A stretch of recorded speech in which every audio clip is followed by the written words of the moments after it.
Assalomu alaykum qarindoshlar. O'zim qattiq hayajonlangan vaqtimda sizlar bilan o'rtoqlashgim keladi. Bugun garchi nihoyat cho'ng xush xabarni yetkazammisanmi? Shu xush xabarning xizmatini yetkazish uchun xizmat qilgan jangchilar bilan bir maydonda bo'lganligim uchun o'zimdan faxrlanaman.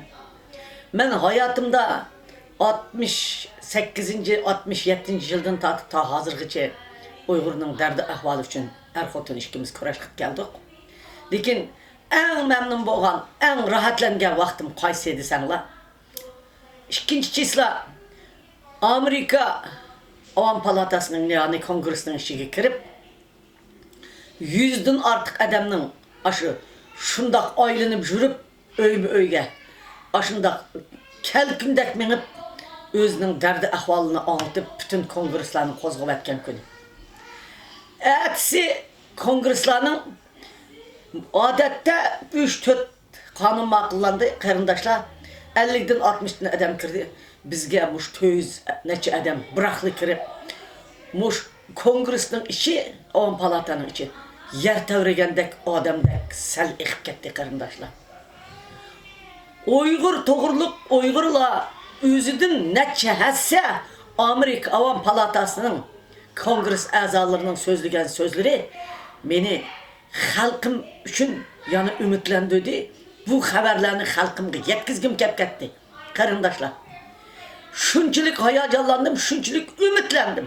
Shuncha yillar kurash qilib umidlangan bo'lsam-mu, nurg'un umidsizliklar yana oldimiz qarab menish. Shunda kelgandik qarindoshlar. Bu qitim qat'iy umidlandim qarindoshlar. Endi mana bugun yana umush Uyg'ur Amerika uyushmasining yetakchiligida bo'lgan. Bugun yana Uyg'ur Amerika uyushmasining yetakchiligida Amerikadagi yana 150 ga yaqin 100 dan ortiq odam bir oiladan 3 dan 4 dan oilasi bilan ayol ishlarini tashlab butunlay shunda chiqibdi.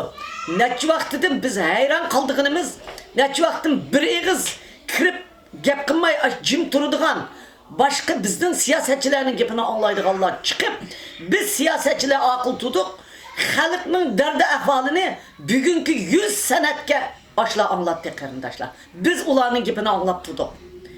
Shunchalik gapning saviyasi yuqur, shunchalik sifatlik, shunchalik qoyil qilarlik bizni har qanday qabul qilganlarning yuraklarini titirtib etib, ma sanatdan oxirgi qonunni ishtik o'tkazib eğer sen bir gün keçiktirsen, eğer sen yıl ahırda keçiktirsen, milyon adamın ölüşüne sebepçi olursa, dep aşındaki sözlerini kıldı qarindoshlar.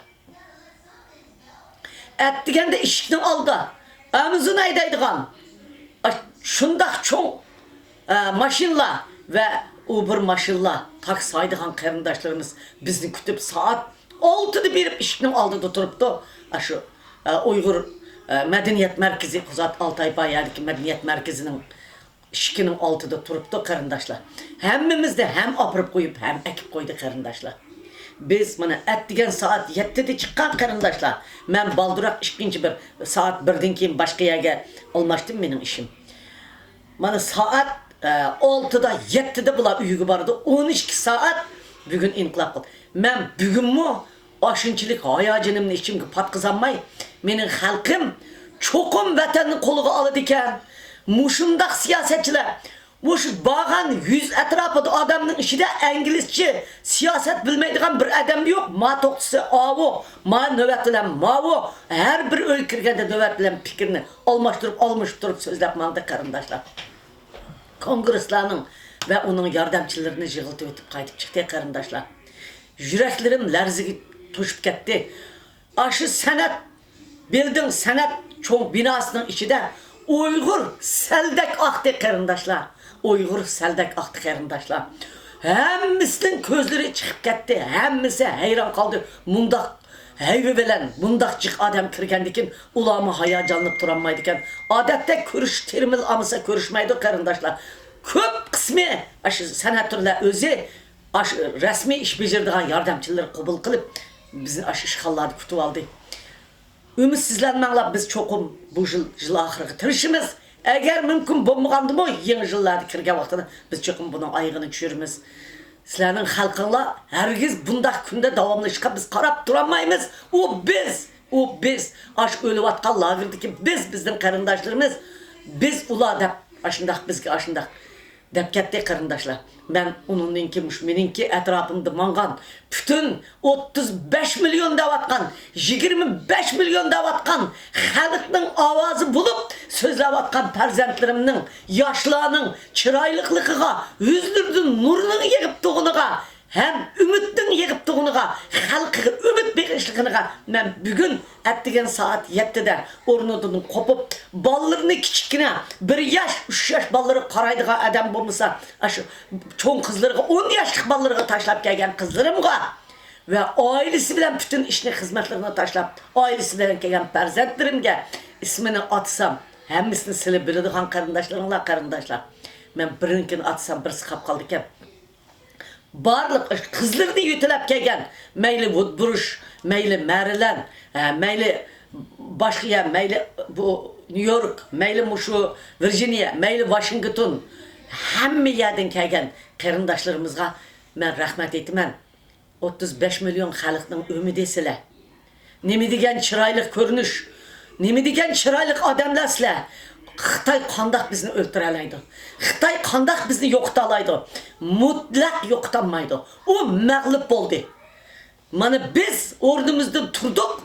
Bizning xalqimizni mushundaq qilish orqali butun dunyoda o'zini rasvo qildi. Butun dunyo uningki vahshiyligini, uning tahdid ekanligini bizning xalqimizning ko'z yeshi, bizning xalqimizning og'iz zori bilan tunib ketdi. Mana vatandagi qarindoshlarimiz aşı vatanning ichida turib, bağan muxbirlarga javob berib, dunyoni larziga selvatdi qarindoshlar. Rahmat qarindoshlar, bugun bizningki xizmatimizdan sizlarga taklif berdik.